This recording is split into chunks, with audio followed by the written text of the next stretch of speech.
Thank you, Meg. I'll share my screen now.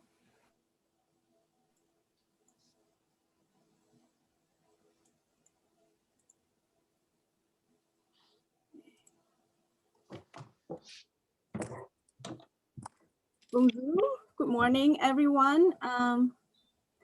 Thank you, Meg, for the introduction, and thanks everyone for coming to this seminar. I'm very delighted to have the opportunity to exchange knowledge with our colleagues in Montreal because my research area is housing and community issues. So I would like to talk about social housing in Vancouver today. And by social housing, I mean a mixture of housing managed by the government or nonprofit organizations that primarily targets low to moderate income households at non-market rates. And the National Housing Strategy of Canada also refers to social housing as community housing, which is a new term now, but I will stick with social housing just to be aligned with most of the existing literature.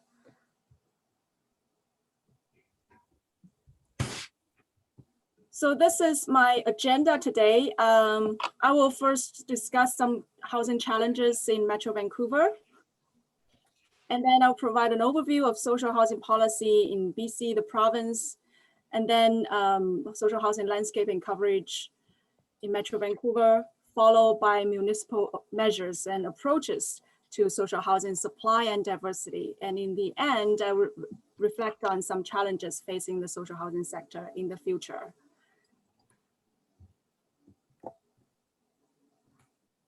So we all know that Metro Vancouver faces a lot of pressing challenges of housing affordability and inequality.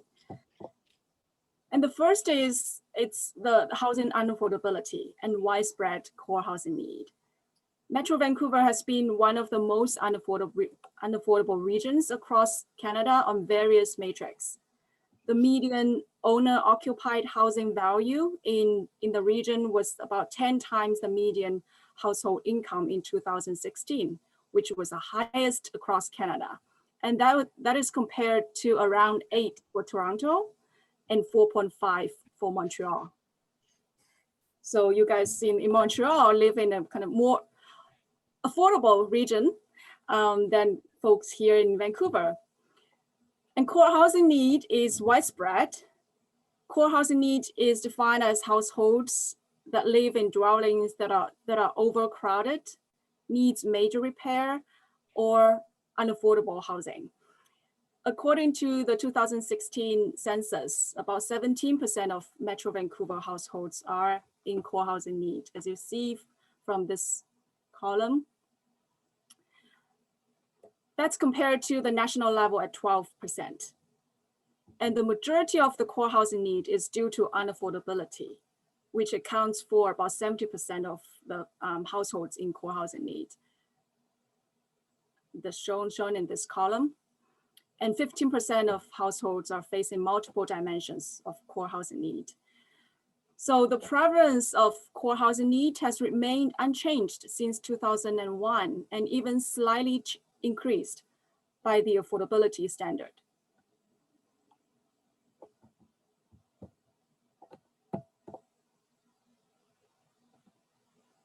Housing inequality in Metro Vancouver is also evident in the unequal access to decent housing along the socio-economic lines, such as age, household type, Aboriginal status, immigration status, and housing tenure. The 2011 National Household Survey showed that female-led lone parent families and seniors living alone in the region have the highest incidence of core housing need among all household types. The precarious housing condition is particularly acute for these families in the rental sector. 55% of renting single mothers are in core housing need, as opposed to 29% for those who own. And similarly, 54% of senior renters living alone are in core housing need, significantly higher than that of lone senior owners at 23%. Moreover, Indigenous households and recent immigrants are also much more likely to encounter housing stresses than their counterparts. And another important indicator of the exacerbating housing crisis is the increasing number of homeless people in the city. The 2019 Vancouver homeless count recorded more than 2,200 individuals experiencing homelessness, which was the highest on record, and an increase of 63% since the first homeless count in 2005.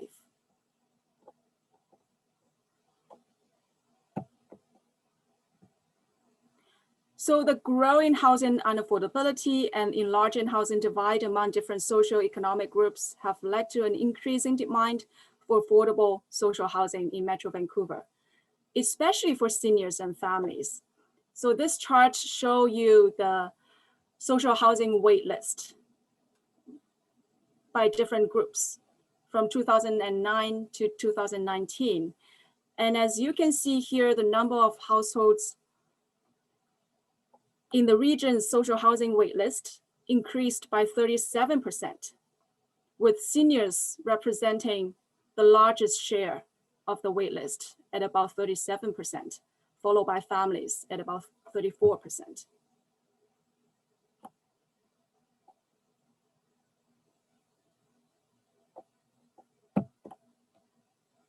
So in order to better understand the current landscape and coverage of social housing in the region, it might be helpful to have a brief overview of social housing policies in the province.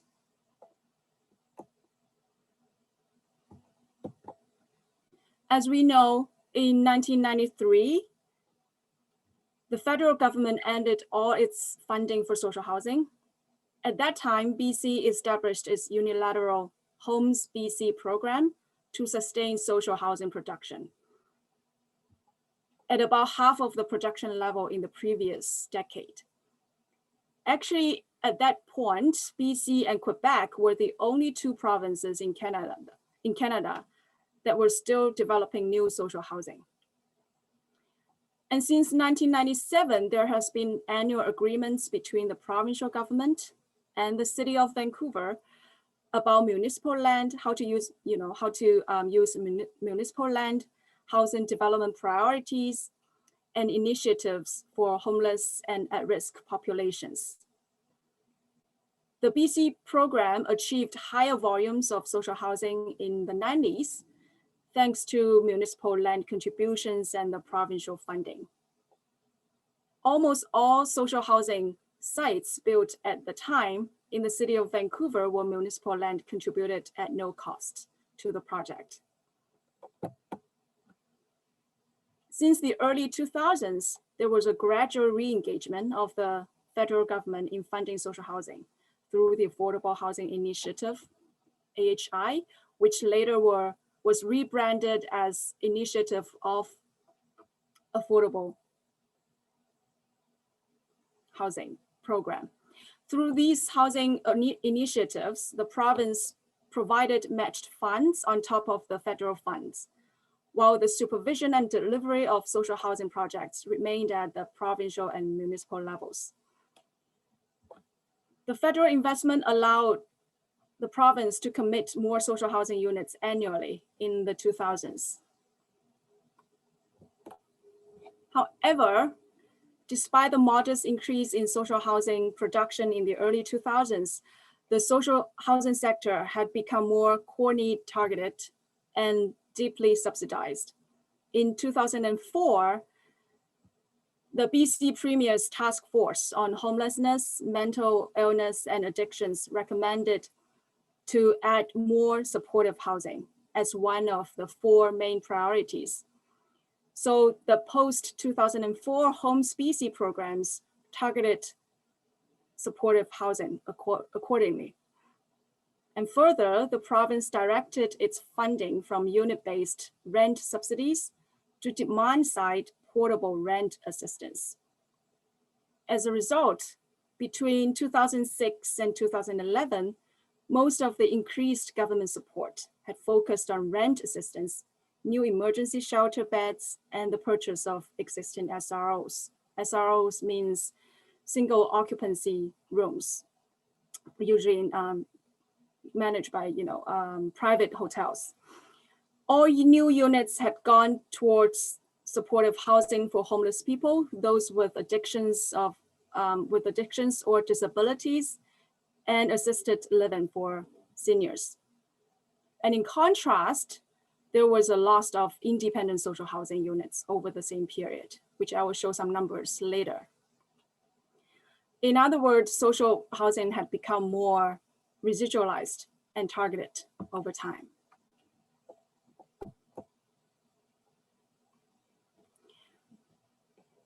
And the first national housing strategy was launched in 2017. Under this strategy, the federal and provincial governments signed a new bilateral agreement in 2018. The agreement expands the committed investment in social housing in BC. Under the new funding scheme, the provincial government with federal contributions committed an investment of 6.6 billion over 10 years through various funding programs to support social housing. And according to the provincial housing strategy, Homes for BC, the committed fund will be allocated to support new independent social housing units, new supportive housing, the preservation of existing social housing stock, housing for women and children experiencing or at risk of domestic violence, Indigenous households, and portable rent assistance. So that's the provincial level social housing policy. Now let's look at the current social housing landscape and coverage in the region.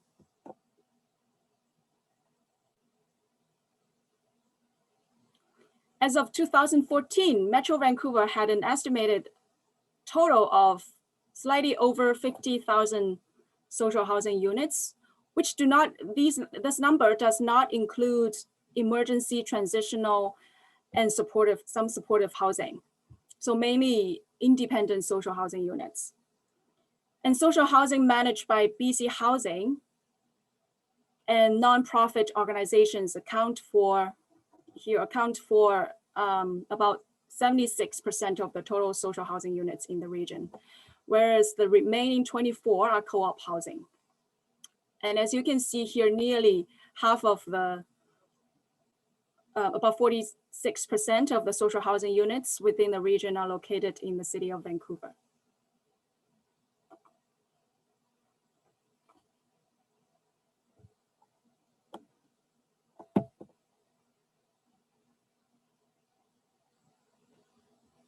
As the federal funding ceased for large-scale social housing projects in the late 1990s, the demographic coverage of social housing in BC has become more targeted, prioritizing vulnerable populations in core housing need, especially those in need of support services.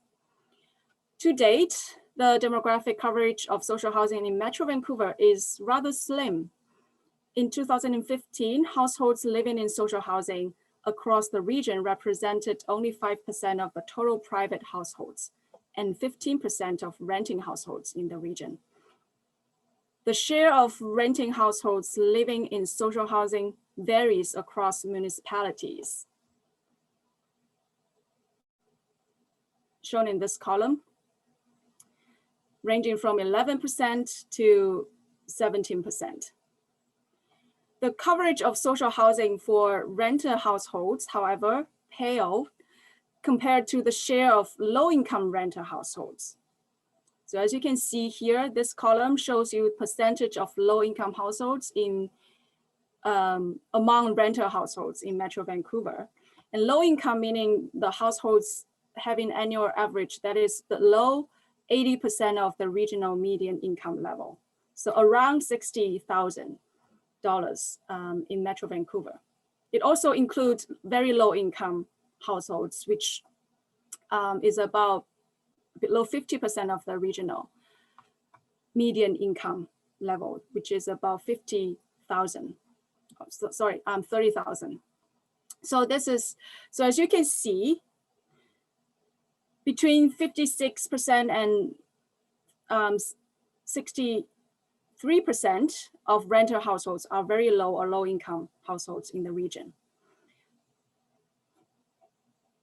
So the share of housing, social housing households among low income renter households in this table, which is shown here, may be a coarse indicator of the maximum possible coverage of social housing for low income renters.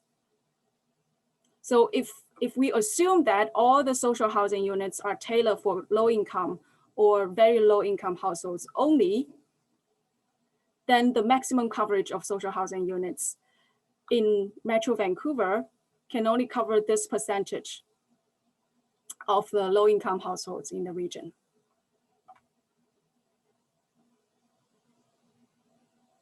In other words, the majority of very low or low income renters in the region have to find housing in the private market, leaving a third of renter households across the region in core housing need.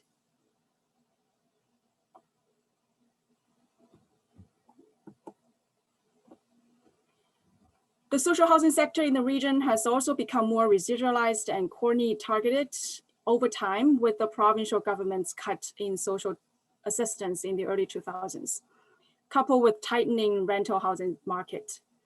The homeless and at-risk population became a major political concern and a top priority for social housing policy in comparison to other housing needs, such as independent housing for seniors and families. As a result, social housing in BC in the 2000s has became more deeply subsidized and the target group more residualized. The shift from supply side policies to demand side policies also led to a stagnant development of independent social housing. As you can see from this chart, between 2006 and 2011, households that received assistance for private housing accounted for 63% of total households served by all housing and support services in the period. In comparison, there is a loss of nearly 3,000 independent social housing units here between this period. And in the following 5 years, there was a further growth of 30% in the number of individuals on rental assistance. The amount of independent social housing, in contrast, has essentially remained flat over the same years.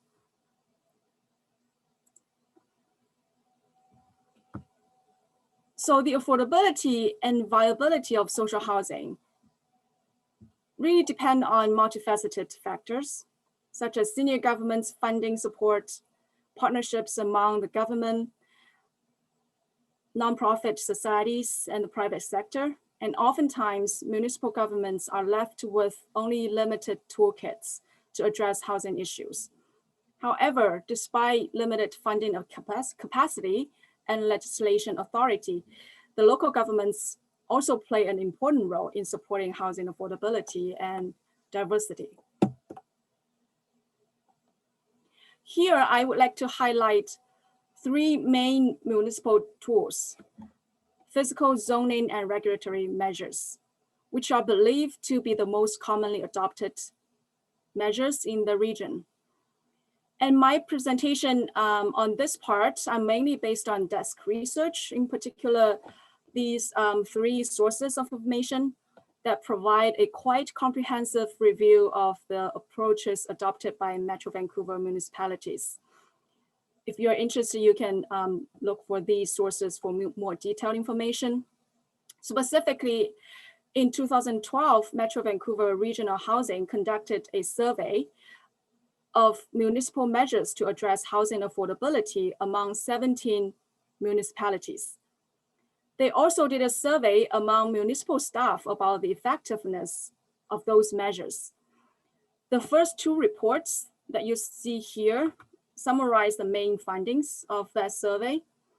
And in 2018, Metro Vancouver Regional Housing updated the list of municipal measures.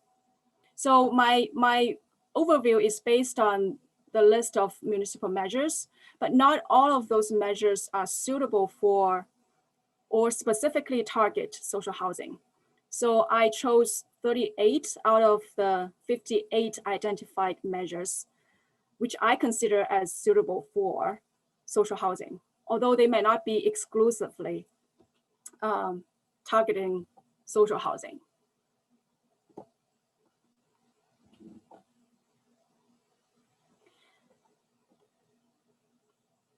So first, strategic planning.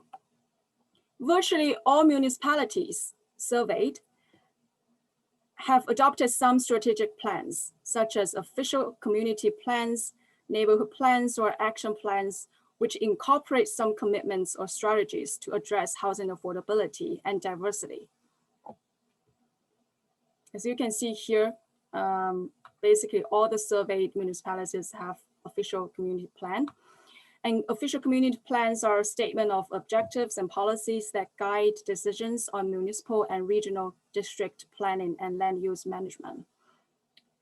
Neighborhood plans and area plans provide a vision, policies, and strategies for the local communities, and about 14 municipalities have such plans. Adaptable housing plans and adaptable housing policy is adopted by 12 municipalities. Such policies require or encourage the provision of adaptable housing units for persons with mobility challenges. So here is an example of the adaptable housing policy in New Westminster. And as you can read, it was adopted in 2011. And as you can read, it mandates that a minimum of 40% of all single-story dwelling units in multiple unit residential occupancy buildings must be constructed as adaptable dwelling units. Actually, this is part of the city's official community plan. However, I should mention that although these high-level plans or housing policies are commonly adopted among the municipalities, these measures are considered by municipal staff as only moderately effective in addressing housing affordability. But they do provide a strategic framework for facilitating social and low-end market affordable housing at the neighborhood level.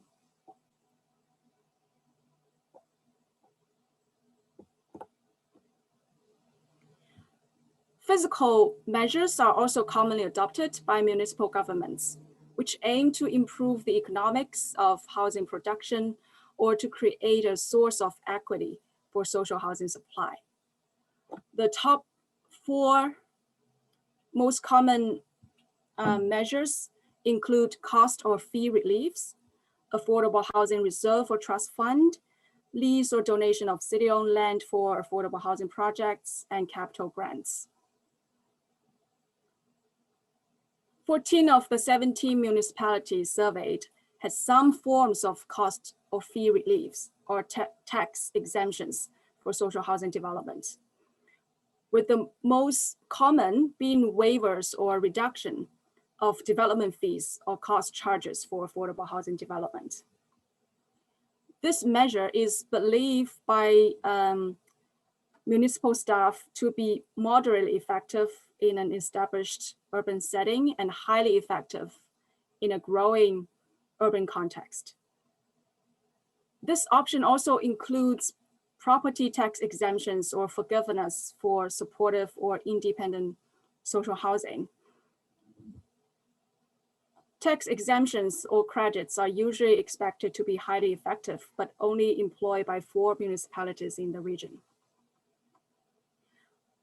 Affordable Housing Reserve and Trust Fund is determined by Metro Vancouver municipal staff as one of the most effective physical measures to facilitate social housing in the region. And 12 municipalities established an Affordable Housing Reserve or Trust Fund. Some of them might use different terms.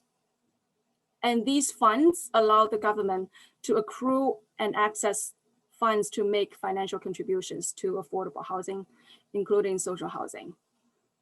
And the sources of these funds might vary, The typical source is cash in lieu contributions as part of zoning policies or density bonusing. Other sources can include, for example, the sale of or development of municipal land, general revenue, capital from higher levels of government and private donations. Although this option is considered as effective and also commonly adopted, only Burnaby, North Vancouver, Richmond, Surrey, and Vancouver have actively used their funds, according to a Metro Vancouver regional housing report. Notably, the city of Vancouver was the first to establish an affordable housing fund in 1981, which provided capital grants in millions since the 80s to social housing projects on city-owned land. And in 2009, the city of Vancouver established a new consolidated portfolio called the Vancouver Affordable Housing Endowment Fund, which was established to pool and manage all city-owned social housing assets with a mandate to preserve and grow the city's affordable housing stock in a sustainable way. Next on the list is lease and donation of city-owned land. Land costs represent a primary component of capital costs for affordable housing development. And here, therefore, having city-owned land designated for affordable or social housing has been a popular and effective measure taken by 11 municipal governments in the region. Although the contribution of city-owned land take various forms, long-term leasing, usually 60 years at discounted rates, is the preferred practice in Metro Vancouver compared to the donation or sale of the land. A related but less popular measure is community land trust. So a community land trust is a nonprofit corporation created to acquire and hold land for affordable housing developments. These land trusts often maintain ownership of the land, but they make it available for housing through land lease or housing rental arrangements to ensure long-term control of the land. The first and only community land trust in the region was founded in Vancouver in 2014 under the Co-op Housing Federation of BC in partnership with the City of Vancouver. The municipal government provides the land through a 99-year lease at a nominal rate. And now there are two other municipalities, North Vancouver and Richmond, which are exploring this community land trust model. Many municipalities also receive capital grants for affordable housing projects from senior governments. So this is an example of a co-op project developed by the Vancouver Community Land Trust. The co-op is Fraserview Housing Co-op. The development is situated in southeast Vancouver along the Fraser River. The first phase of this project has been completed, which has 90 pet-friendly units with 1, 2, and 3 bedroom layouts. This co-op project, as you see here, involves partnership with the municipal government, which provides the land, and co-op and non-profit housing providers, which manage the housing units as well as contributed their own equity. They also, the Land Trust, Community Land Trust Foundation also partner with private investment firm, New Market Funds, for this project. Although the community land trusts help to lower a significant cost on land acquisition and increase the likelihood of attracting private developers, there are quite significant tax barriers to private land donation in Canada because of the capital gain taxes on donated land. So that has limited the potential land and location available for affordable housing projects. which is an issue across Canada, I believe. Zoning and regulatory measures refer to the measures that use development control processes and regulations to encourage an increase in the supply and diversity of social housing. The most common regulatory measures are those aiming to increase the supply of affordable or social housing by providing density bonus. Nearly all municipalities in the region have adopted such measures to encourage densification in areas that are suitable for affordable housing. These measures include, for example, increasing density by rezoning or modifying zoning regulations, density bonus in approach, or a combination of both. These measures are considered by municipal staff as having high impact and little direct costs to the local governments.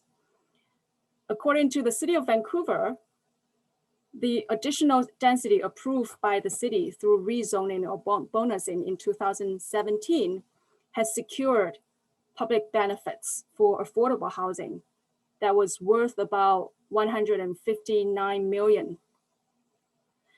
And this $159 million included cash contribution towards the Affordable Housing Fund, as well as 361 city-owned social housing units. Zoning regulations, in particular inclusionary zoning or housing policies, are important for creating affordable housing and promoting housing diversity as well. Inclusionary zoning here is a regulatory tool that requires or incentivizes developers to incorporate a certain percentage of affordable housing units in new residential or mixed use developments as a condition for development approval. 10 municipalities adopted some forms of inclusionary policies. For example, Vancouver's inclusionary housing policy requires that a minimum of 20% of new residential floor space should be social housing in exchange for density bonus. These densification and inclusionary policies, however, are likely to encounter some oppositions from certain stakeholders, such as the development industry and homeowners. In contrast, relaxed parking requirements for social housing projects is another widely used regulatory measure that is considered as highly effective and less costly for local governments. And another common measure is housing agreements, and used in 13 municipalities in the region. They are viewed as highly effective for facilitating social housing delivery. Nonprofit housing providers usually operate and manage social housing under agreements with the government that contributes land, capital grants, or rent subsidies to the project. These agreements set out the amount, duration, and conditions of the subsidies.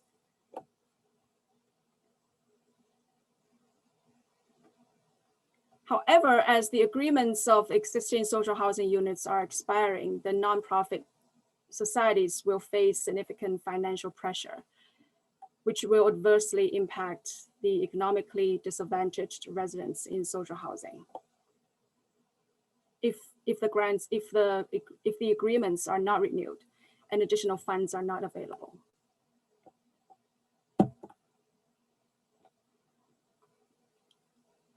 So that's basically the most common municipal measures to address affordable housing or social housing.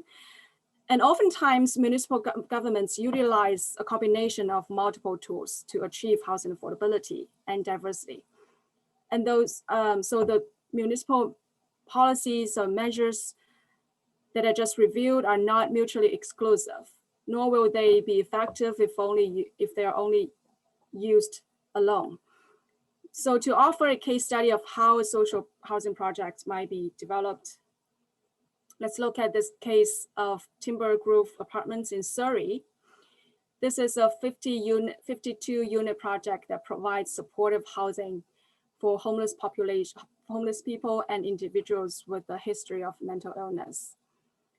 All of these housing units are studio units, and each apartment is about 355 square feet at a monthly rate about $375 in 2012. This was 2012 data. Coast Mental Health operates the facility as well as provides on-site services. This project was developed through a partnership between the province of BC, the city of Surrey, Fraser Health, and Coast Mental Health. This site was made possible through multiple municipal policies and initiatives. The site for this development was originally the site for temporary modular housing from the Whistler Athletes Village for the 2010 Olympic and Paralympic Winter Games. In 2008, there was a MOU between the provincial and the municipal governments, which committed to adding additional supportive housing. So after the Olympic Games, the Vancouver Olympic Organizing Committee and BC Housing established a one-off partnership to launch a project to reconfigure the temporary modular housing into 156 permanent social housing units across BC. And 52 of the units are located in Surrey. So as you see here, in this project, the city provided the site on a long-term 60-year lease at a nominal rate of $10 a year. The city also provided a landscaping grant, waived municipal development fees, and expedited the development application and approval process. In addition, the facility operator, Coast Mental Health, may also apply each year for property tax exemption under the terms of the MOU. And the province, BC Housing, provided about 10 million capital grant for housing operation.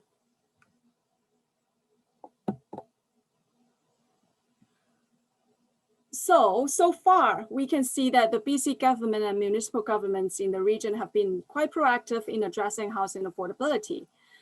However, the social housing sector in BC and as well as other parts of Canada still face some long-term challenges.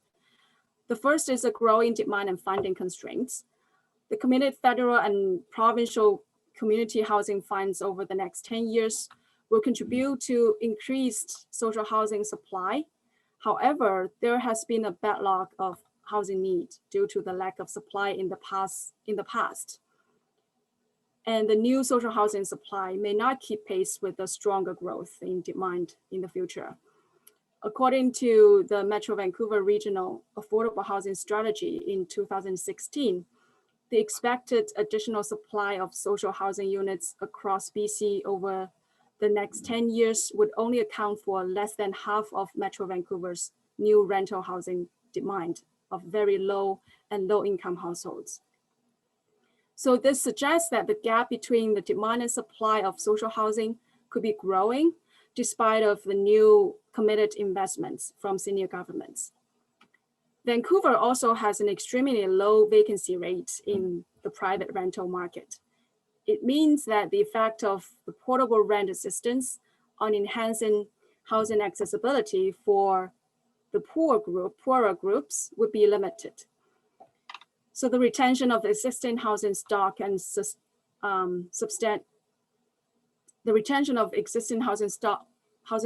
substantial public funding might be critical for sustaining the supply of social housing.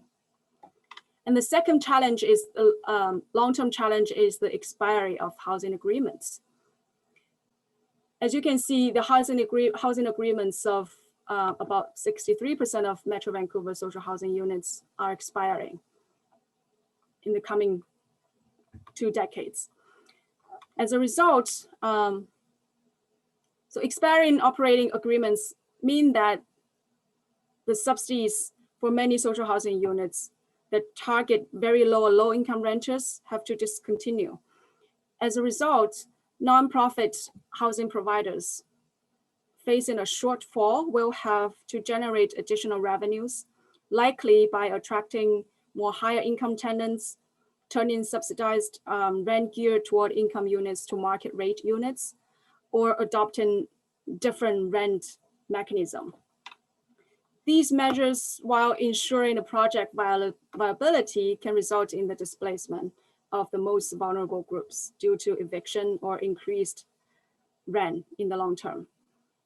Seniors and families are likely to be the hardest hit because they constitute about 51% and 37% respectively of all units with expiring agreements.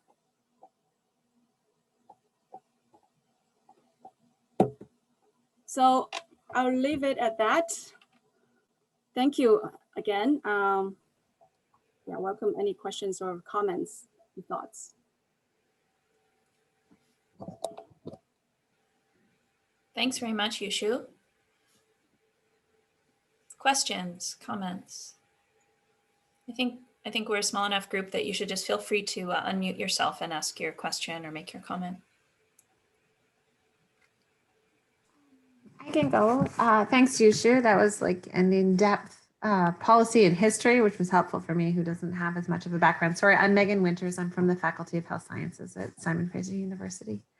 I guess maybe, I don't know if you know the answer to this, but being that we have Montreal here and Vancouver here, how different is the storyline and history in Vancouver versus other major Canadian centers? Like, I just, in very broad terms, is this evolution similar to what's been seen in the large major cities in Canada, or do we stand out in terms of being good or bad on something? Yeah, thank you, Megan. That's a great question. So I guess overall, you know, the broader picture would be quite similar, where we see the more wider spectrum of coverage by social housing has been shrinking. Everywhere is experiencing the same.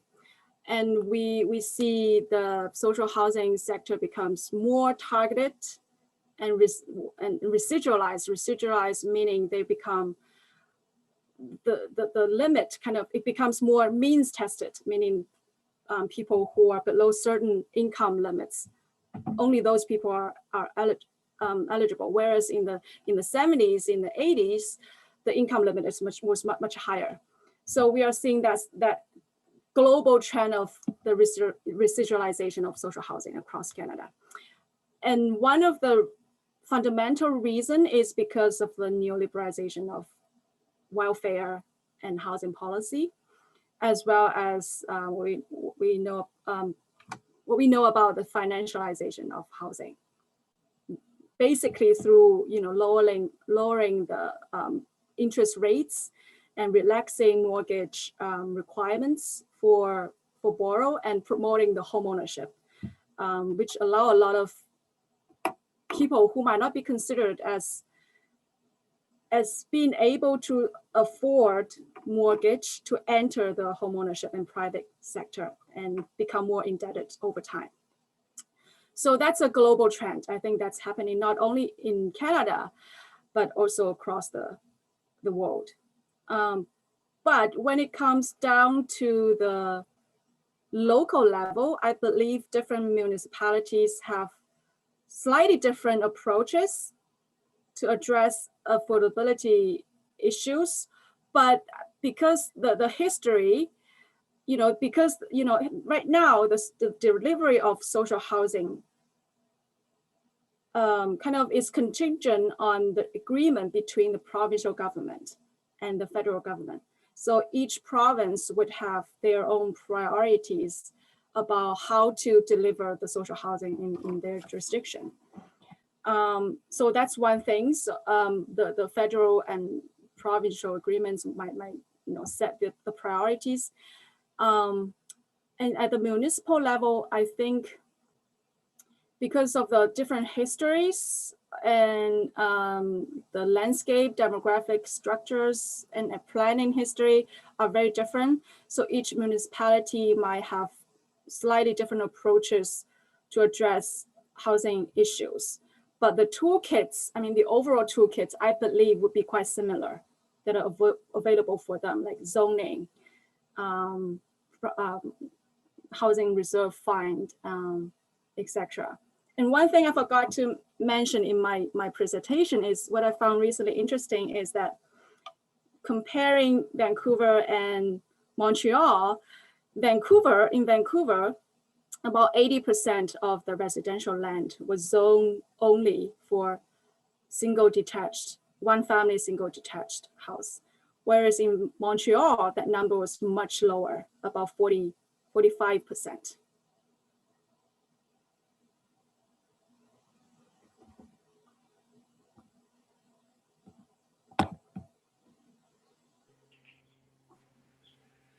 Est-ce que je peux poser une question? Merci beaucoup. Can I ask a question? Well, thank you. Thanks a lot. It was very interesting, very well documented.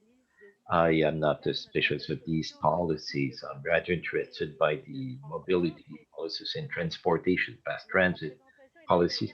But the presentation, my last question, interested me to know if these toolboxes were also inspired, or rather, how were they generated, and if they were inspired by foreign experiences, or what were the references that could inspire the choices for regulation and different tools. Have we looked elsewhere what's been done, and we came back to Vancouver and we said, well, that's interesting. That's my first question. And would the community sector in Montreal is very active? Well, the communities and housing advocacy is very active. Was there opening toward organizing that will advocate for tenants or the household that would like to have affordable housing that would participate to the elaboration of some of these strategies? If you have the answer. In fact, I'm probably moving away from your central topic because I'm interested by the way we do make the urban policy and who participate to the making of these policies. So I would be curious to know who participated. Okay, thank you. Thank you for your question. Merci pour votre question. I hope I can provide some answer, but I've just put up front, and I am not a urban planner. So I don't have a depth knowledge about the kind of the entire process of policy making and planning process. But I can offer my 2 cents just based on my own observation and conversations with others, and partly my readings as well. So in terms of where do they learn about the policies and toolkits, I can give an example. I think Vancouver or the BC government does look to other jurisdictions for policy options. For instance, the recently adopted foreign tax empty home, vacancy and speculation and vacancy tax, sorry about that, to contain the foreign investment in Vancouver and BC housing markets, because that's a quite unique phenomenon. I mean, foreign investment is a quite unique phenomenon in BC. So I believe that model was adopted, or not necessarily adopted, but is modeled after the Australian model of foreign buyers tax and Singapore and other international jurisdictions to curb that. So I do think that policymakers do look around to learn what other toolkits out there. But again, I would say it's mainly the toolkits still remain in the 3 main boxes, like zoning and regulations and tax and yeah, those just the several big areas that I covered. And your second question about who participates in the process of policymaking, that part, I wonder whether in our audience, whether people who can share some of their experience if you work in the planning, Vancouver's planning department. I think here in Vancouver, the city of Vancouver does have quite broad public consultation processes. For instance, recently they are upgrading their housing strategy and city strategic plan, city's strategic plan. So they do have quite broad kind of public engagement processes. And MAC was hosting one of the public consultation sessions. And we also, here in Vancouver, we also see quite active tenant advocacy groups to advocate for instance, especially the tenants' rights locally. Yeah, so I just wonder whether in the audience we have any planners can share some thoughts. I'm gonna ask Alistair to Merci. share a thought, and then Renelle has a question.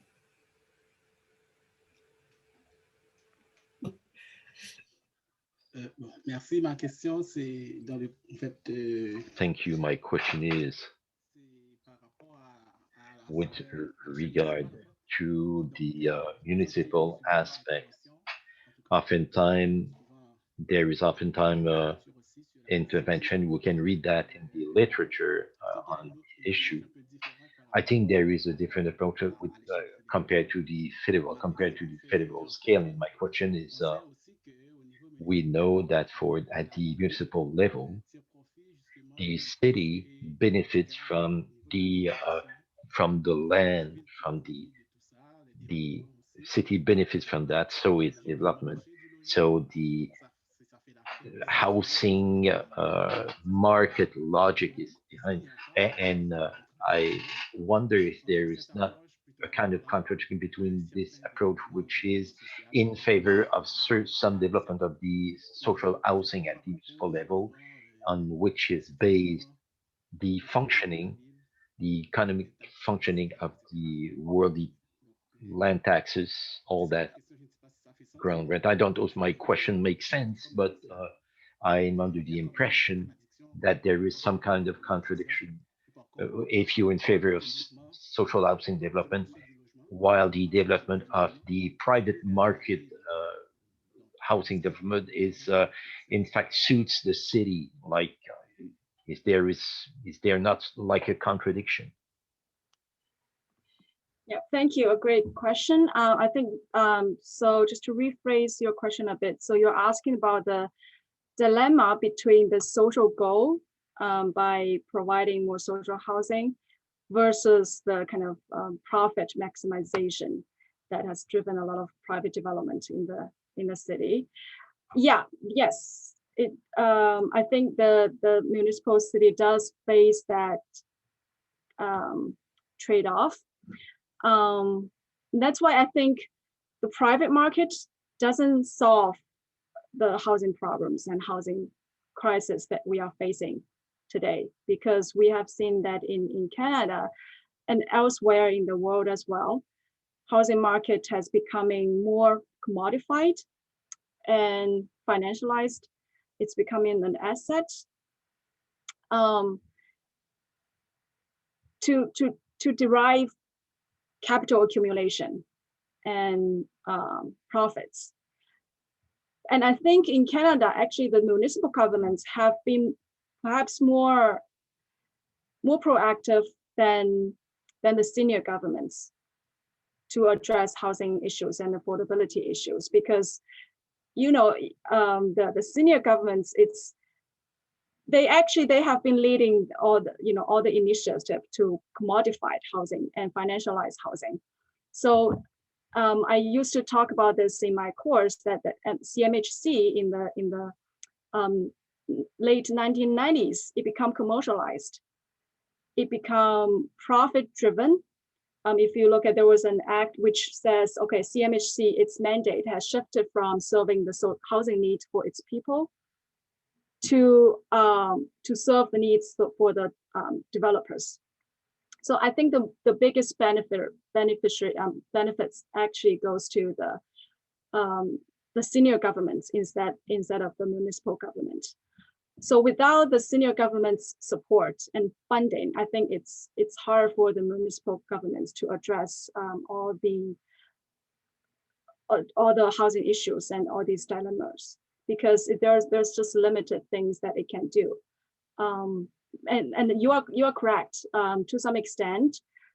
Local governments rely a lot on property taxes for their revenue to sustain the government. But I think more importantly is that even without that constraint, there's limited that the municipal government can do without senior government's support. Thank you. Okay, thank you. This conversation is just actually starting, but unfortunately we've come to the end of our time.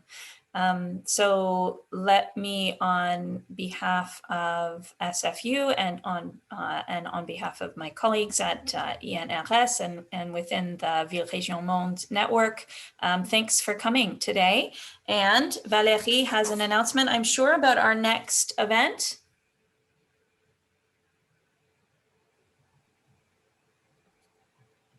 Oui, en fait, mais merci tout le monde. Yes, pour, well, indeed. Thank you, everybody, for your presence to this conference, which was very interesting. Next meeting would be April 23rd. Mr. Stéphane Guimont-Marceau from the INRS will be about the Aboriginal studies and the urban studies intersection. Indeed, I will send you the link, but you can also write to me to obtain the said link. So thank you for the next conference. Indeed, thank you. Thanks, Yushu. Thank you. Thank you. Merci, Chou. Merci.